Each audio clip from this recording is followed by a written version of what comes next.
मैं आपसे ये पूछ रहा हूं कि आप शब्दों का इस्तेमाल करके देश के प्रधानमंत्री के लिए आपको लगता है कि आपको फायदा होगा? अभी तक तो नुकसान हुआ है, अब फायदा कैसे होगा? समीर जी, ऐसा है, मैं ज्योतिष नहीं हूं, मैंने भविष्य नहीं बनाता, मैं भविष्य नहीं देखता हूं। अरे अतीत तो देखा है ना आपने, पास्ट तो देखा है ना। अरे भैया सुन तो लीजिए, जब आप लोगों ने गाली दी नुकसान हुआ। दो काम है। सुनिए, मैं एक बात बोलना चाहता हूँ। बोलिए बोलिए। नहीं, एक मिनट कृष्णा जी, एक मिनट, शुभ्रांश को बोलिए। देखिए 500 करोड़ का देखिए, आपने देखा है बना के नरेंद्र मोदी अरे ने लिया है। 60 लाख से ज्यादा WHO के डेटा के हिसाब से लोग हिंदुस्तान में मर गए। इन मौतों का जिम्मेदार कौन है? आप तो सुनने का भी जरा धैर्य रखिए। आज तक उनकी भरपाई नहीं की गई। सुनने के लिए भी कांग्रेस वाले। शुभ्रांश, देखिए सवाल हो रहे हैं। देखिए आप राजनीति में हैं, तो इलेक्टोरल पॉलिटिक्स के जो इक्वेशंस होते हैं उस पे ये सवाल है। बड़े हार्डकोर क्वेश्चंस थे ये। आप इधर उधर बातें कर रहे हैं कि चुनावी नफे नुकसान के हिसाब से इसका एनालिसिस मांगा गया था। ठीक है, कृष्णा हेगड़े जी अपनी बात पूरी करिए।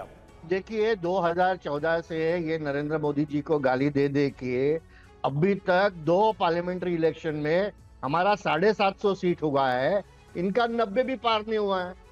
तो वहां पर ही आपको आंकड़ा दिख रहा है ना, इनके गाली देने का पूरा हिसाब।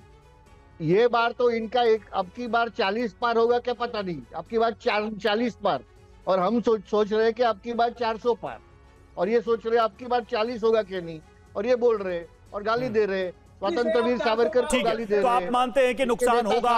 सिद्धार्थ यादव, सवाल थोड़ा सा मैं इस पे जो रिएक्शंस आए हैं उसको लेकर मैं चाहूंगा कि आप उस पे भी थोड़ा स्पष्ट करें। हम अभी सुन रहे थे राणे साहब को, उन्होंने भी कुछ ऐसे ही आपत्तिजनक रिएक्शन इस पे दिए हैं। क्या रिएक्शन इसी इंटेंसिटी से होना चाहिए? चलिए, वो जो कर रहे हैं आपको लगता है कि वो गलत है, क्या आप लोग बेटर एग्जांपल नहीं दे सकते?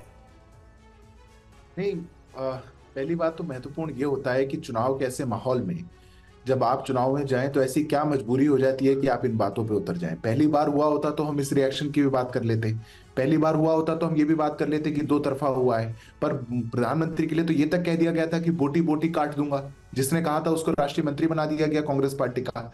ऐसे बड़े बड़े लोगों ने, मतलब वहां तो आप प्रधानमंत्री को गाली दी और पदोन्नति है। अभी जो कांग्रेस पार्टी के प्रवक्ता खड़े होकर के जोश में बोल रहे हैं, इनको भी पता है जितनी ज्यादा गाली दूंगा शायद मैं सीनियर प्रवक्ता बन जाऊं, मैं भी आगे आ सकता हूं। तो ये जो एक पूरी मानसिकता है कि चुनावों में आप मुद्दों को छोड़ करके आप एक व्यक्ति को उनकी मां के बारे में, पिता के बारे में, परिवार के बारे में, जाति के बारे में, गांव के बारे में, राज्य के बारे में, यही सवाल, कोई एस्पेक्ट आपने नहीं छोड़ा। और यही सवाल विपक्ष की तरफ से लगातार कहे जाते हैं कि आपकी तरफ से भी, आपके दल या नेताओं की तरफ से भी बयानों की कमी नहीं है। ऐसे जरा मैं जवाब दे दूं भैया। नहीं, मैं इस पे बिल्कुल पूछना चाहता हूं। ये पहली बात तो इस बात का जवाब चाहिए कि इस प्रकार की कोई बात कहीं से कहीं तक नहीं होनी चाहिए। ये चुनावी एक लोकतंत्र के लिए, ये हमारी एक मैच्योर डेमोक्रेसी के लिए अच्छा नहीं है। नहीं, लेकिन सिद्धार्थ जी, ये तो कहा जाता है ना कि जब इस तरह की गालियां ऑपोजिशन के लीडरान देते हैं उसका फायदा होता है बीजेपी को। तो सियासतदानों के लिए एक वक्त में हम लोग ये कहते थे कि दाग अच्छे हैं, अब गालियां अच्छी हैं, अब शब्द अच्छे हैं, कहा जा सकता है? बिल्कुल है।